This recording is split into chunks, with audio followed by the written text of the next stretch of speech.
Mungkin kalau ada, mungkin ya banyak yang nggak tahu dia tuh introvert. It's so weird. Dia tuh kalau duduk di meja makan dengan kita, let's just say 5-5 orang, dia pasti diem.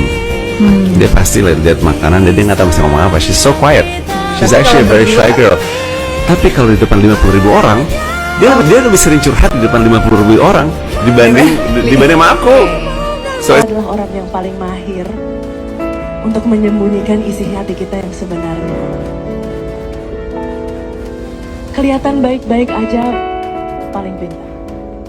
Kelihatan gak ada masalah nomor 1. Apalagi kalau ngelihat TikTok kamu, Instagram kamu kayaknya happy terus. Padahal kalau curhat kayaknya ceritanya beda deh. Gak ada yang tahu di hatinya gimana. Jadi pesan moral dari lagu ini adalah semua orang itu paling mahir buat menutupi isi hatinya yang paling dalam yang mungkin bikin dia sedih. Jadi baik-baiklah sama semua orang, jangan saling ngejudge, dan yang pasti jangan ngebandingin.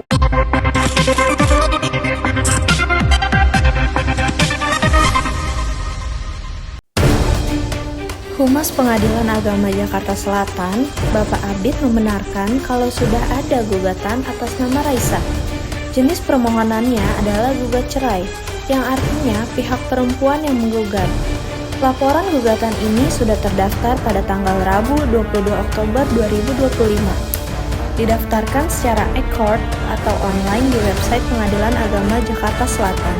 Lebih lanjut, pihak Humas tidak bisa menjelaskan terkait dengan alasan atau isi gugatan.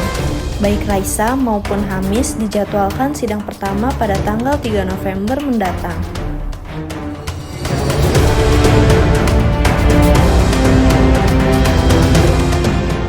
Mesti kami jawab, dan pertanyaan mana yang tidak harus kami jawab.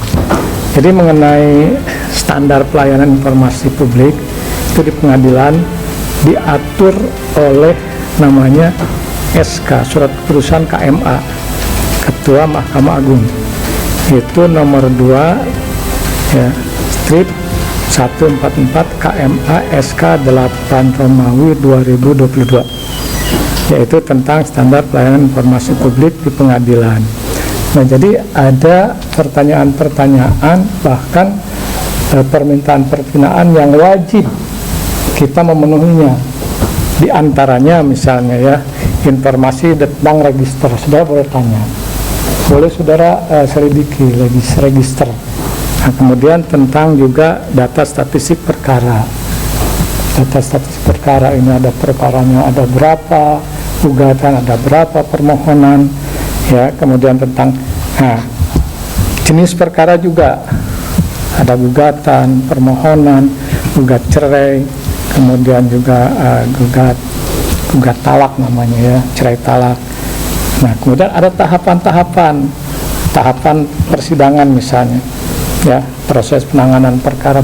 Pengadilan agama tertutup itu proses persidangannya itu tidak boleh, ya. Jadi nggak semua di pengadilan agama itu tertutup. Bahkan kalau ada yang nanya seperti tadi itu, ya wajib kamu memberikan informasi, gitu. Jadi begitulah.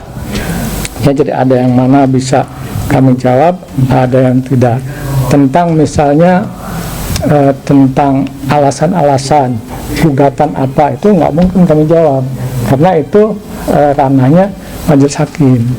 Nama yang tadi saudara sebut itu, saya tidak sebut namanya, memang itu sudah ada masuk daftarnya itu tanggal 22 kemarin ya, 22 bulan Oktober 2025. Itu perkaranya sudah didaftar, ada di register kami.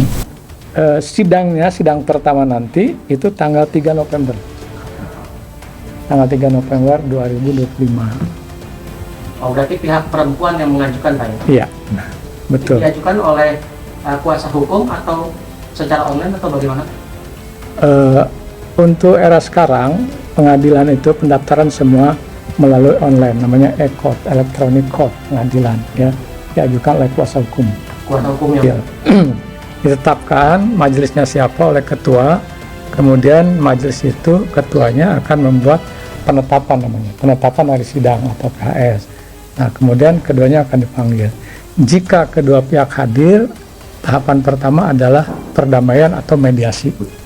Nah, itu diatur oleh Perma nomor 1 tahun 2016, mediasi dulu.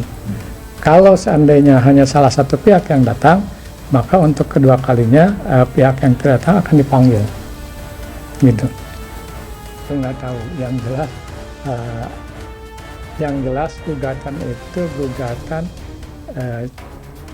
cerai, gugat cerai, bukan cerai talak. Gugat cerai. Isinya saya tidak tahu, kan saya tinggal buka. Itu ya, apabila si tergugat tidak datang biasanya 2 kali ya. Sebenarnya bisa 1 kali, itu diatur oleh acara namanya HIR pasal 125 1 kali, tapi pasal 126-nya dapat dipanggil sekali lagi. Jadi kalau 2 kali tergugat tidak datang, biasanya itu langsung pembuktian. Cerai maupun cerai talak itu diajukan di tempat istri tinggal, domisili. Jadi pengadilan agama yang mewilayahi tempat domisili istri. Informasi itu silakan saja. Yang rahasia itu adalah persidangannya. Persidangan itu tertutup. Kemudian materi-materi di dalam gugatan, nah itu urusannya majelis hakim. Saya tidak bisa mengungkapkan di sini. Gitu ya. Oke, untuk nomor perkara bisa disebutkan nggak? Boleh nggak, Bang? Sebenarnya boleh, cuman saya nggak catat tadi nomor perkaranya. Oke, terima kasih.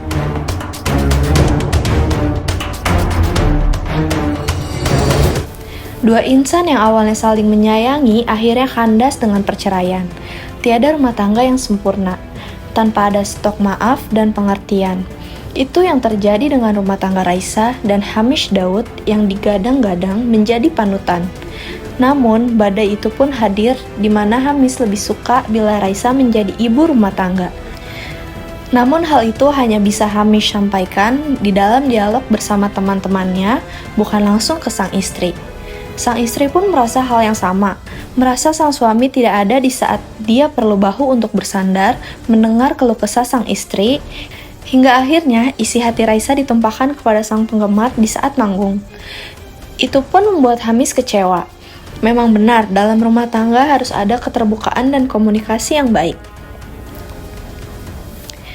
Dengan hilangnya foto video keromantisan Hamish dan Raisa, serta foto-foto anniversary 8 tahun pernikahan mereka, seperti bunga tangan, bunga yang menghiasi pernikahan mereka, perlahan kelopak bunga-bunga itu pun jatuh satu persatu berguguran.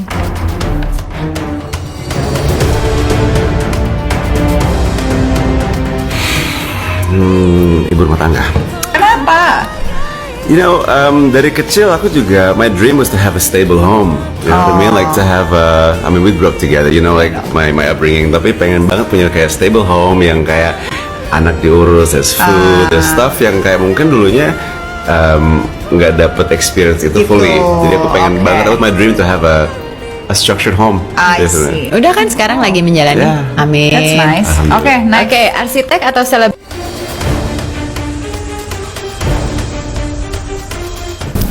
Di balik unggahan manis dan senyum yang kita lihat, ternyata ada hal-hal yang tidak banyak orang tahu. Isu muncul setelah Hamish menghapus foto anniversary mereka. Benar, masalah datang dari hal-hal yang sederhana, perbedaan cara berkomunikasi, perbedaan usia dan cara pandang. Tak ada rumah tangga yang sempurna. Namun, tidak ada pula namanya mantan anak. Apapun yang terjadi, semua telah kehendak yang kuasa. Semoga kedepannya sang anak Zalina tetap mendapatkan kasih sayang yang utuh dari kedua orang tuanya.